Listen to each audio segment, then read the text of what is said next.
दोस्तों इसमें कोई शक नहीं है कि जापान की देश टेक्नोलॉजी के मामले में बहुत आगे है। जी हाँ, इस देश के पास क्या नहीं है, लेकिन क्या आपको पता है कि यहाँ के स्कूल के बहुत ही अजीबोगरीब नियम भी हैं? जी हाँ, कुछ तो ऐसे हैं जिसके बारे में सुनकर आपका दिमाग घूम जाएगा। जी हाँ, यहाँ स्कूल की सफाई से लेकर लड़के लड़कियां किस तरह का अंडरगारमेंट पहनेंगे ये भी स्कूल ही डिसाइड करता है। तो दोस्तों आज का वीडियो बहुत ही इंटरेस्टिंग होने वाला है। बस आपसे है कि रिक्वेस्ट कि इस वीडियो को अंत तक जरूर देखिएगा, समझे? Let's start the video. Number 1, school की साफ सफाई। दोस्तों सबसे पहले तो आपको बता दें कि जापान के स्कूल में बच्चों को ही स्कूल की साफ सफाई करनी होती है। जी हाँ, इसके लिए कोई बाहर से नहीं आता है। कहा जाता है कि यहाँ पर बच्चों को इसलिए कहते हैं खुद ही स्कूल की साफ सफाई करने के लिए, क्योंकि तभी बच्चे स्कूल को अपना मानना शुरू करते हैं। सोचिए कि अगर हमारे देश के प्राइवेट स्कूल में इस तरह का नियम बना दिया जाए तो कोई अपने बच्चे को नहीं भेजेगा। लेकिन आज हमें जापान से सीखने की जरूरत है। ये देश दुनिया का सबसे पढ़ा लिखा देश है और यहाँ पर बच्चों को स्कूल की साफ सफाई, झाड़ू पोछा सब कुछ करना पड़ता है। नंबर 2, बालों को रंग कर नहीं आना है। दोस्तों जापान के स्कूल में एक और बहुत ही अजीब सा नियम है। जी हाँ, कहते हैं कि यहाँ के स्कूल में आपको किसी भी हाल में बालों को रंग कर नहीं आना है। जी हाँ, जब तक आप स्कूल में हैं तब तक आप हेयर को कलरफुल नहीं कर सकते हैं। अगर गलती से भी किया तो समझिए कि आपकी छुट्टी कर दी जाएगी। जी हाँ, तभी तो कहा जाता है कि जापान के बच्चे सबसे सीधे साधे होते हैं अपने स्कूल लाइफ के दौरान। नंबर 3, नो प्यार इन स्कूल टाइम। जी हाँ, ये बात भी 100% सच है। जापान के स्कूल में कोई बच्चा किसी को डेट नहीं कर सकता है। कहने का मतलब यह है कि जापान के स्कूल में कोई किसी से प्यार करने की गलती नहीं कर सकता है। कहा जाता है कि जो भी इस तरह की गलती करता है ना, उसे हमेशा के लिए स्कूल से निकाल दिया जाता है। सबसे पहले तो आपको बता दूं कि ये नियम जो है वो सिर्फ स्कूल के बच्चों के लिए ही नहीं है। जी हाँ, ये स्कूल के टीचर के लिए भी है। यहाँ पर टीचर भी जब तक स्कूल में पढ़ा रहे हैं तब तक किसी को डेट नहीं कर सकते। क्या बात है, हमारे देश में तो प्यार को ही सबसे पहले सिखा दिया जाता है। याद है ना, मोहब्बत फिल्म। नंबर 4, कान में बाली नहीं पहन सकते।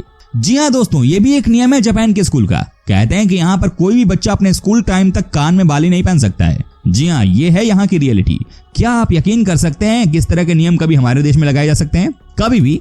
जी नहीं, बिल्कुल भी नहीं। जापान के लोगों का मानना है कि जो लड़कियां या लड़के अपने कान में बाली पहनते हैं ना, वो बड़े स्टाइलिश बनने की कोशिश करते हैं। इसी वजह से यहाँ के स्कूल मैनेजमेंट ने साफ कह दिया है कि कोई भी कान में बाली पहनकर स्कूल नहीं आ सकता है। जापान के नियम यही के लोग जाने। नंबर 5, स्कूल का खाना पूरा खत्म करना होता है। जी हाँ, अब हम आपको बताते हैं कि इस देश में एक और ऐसी क्या बात है जिसे देखने के बाद आप चौंक जाएंगे। कहा जाता है कि जापान के स्कूल में स्टूडेंट्स को खाना प्रोवाइड किया जाता है, यानी कि हर बच्चे को स्कूल का ही खाना खाना होता है। अगर आपको खाना पसंद है तो भी और नहीं है तो भी आपके पास कोई और चॉइस नहीं है। जब तक बच्चा प्लेट का पूरा खाना नहीं खत्म करता है तब तक उसे क्लास में बैठना अलाउ नहीं करते हैं। अच्छा जनाब, वीडियो में आगे बढ़े उससे पहले जरा ये बताइए ना कि आप कहाँ से हमारा वीडियो टकटकी लगा कर देख रहे हैं? बताइए जरा कमेंट बॉक्स में। बता रहे हैं? बहुत बहुत धन्यवाद आपका, बताइए। चलिए अब वीडियो को आगे बढ़ाते हैं। नंबर 6, छोटे स्कर्ट पहनकर कोई नहीं आ सकता स्कूल। जी हाँ, आपको बता दूं कि अगर आप जापान में हैं तो समझ लीजिए कि इस देश के स्कूल के नियम भी आपको किसी भी हाल में फॉलो करना होता है। कहते हैं कि इस देश में हर लड़की को स्कर्ट पहनकर ही स्कूल जाना होता है, लेकिन सबसे कमाल की बात यह है कि कोई भी लड़की अपने घुटने को भी नहीं दिखा सकती है। जी हाँ, कहने का मतलब यह है कि यहाँ की लड़कियों के स्कर्ट्स बहुत लंबे होने चाहिए। अगर ये छोटे हैं और किसी की नजर पड़ गई तो समझिए कि आपके खिलाफ बड़ा एक्शन स्कूल प्रशासन ले सकता है। क्या बात है, ये यहाँ के सबसे कमाल की बात है। नंबर 7, बाल बंधे होने चाहिए। जी हाँ दोस्तों, ये भी एक कमाल का नियम है जापान के स्कूल का।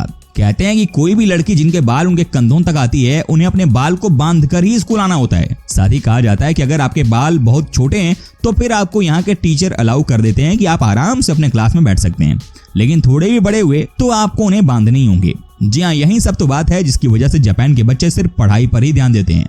नंबर 8, अंडरगारमेंट सफेद कलर का ही होना चाहिए। जी हाँ दोस्तों, ये भी यहाँ का नियम है। कहा जाता है कि आपके अंडरगारमेंट भी सफेद कलर के ही होने चाहिए। क्या आप यकीन कर सकते हैं कि इसकी कभी भी चेकिंग कर ली जाती है? साथ ही दोस्तों कहा जाता है कि अगर आपने गलती से भी कलरफुल कच्छे पहने तो समझिए कि यहाँ का मामला खराब हो जाता है। ये नियम आपको अजीब लगता होगा, लेकिन दोस्तों जापान में हर नियम के पीछे एक लॉजिक होती है और वो ये है ताकि बच्चे सिर्फ पढ़ाई के वक्त सिंप्लिसिटी पर ध्यान दें। क्या आपने सोचा है कि आखिर क्या वजह है कि जापान के बच्चे 30 से 35 साल की उम्र में आते आते बड़ी बड़ी कंपनी के सीईओ बन जाते हैं? जी हाँ, क्योंकि यहाँ पर स्कूल लेवल से ही उन्हें अनुशासन में रहने की आदत डाल दी जाती है।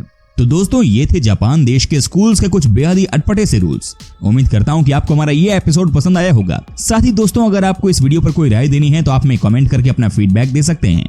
और हाँ, अगर आप हमारे चैनल पर नए हैं तो प्लीज चैनल को सब्सक्राइब जरूर कर दीजिएगा, क्योंकि हम आपके लिए रोज इस तरह के वीडियो बनाते रहते हैं। ओके, मिलते हैं नेक्स्ट वीडियो में, तब तक के लिए take care and bye bye मेरी जान।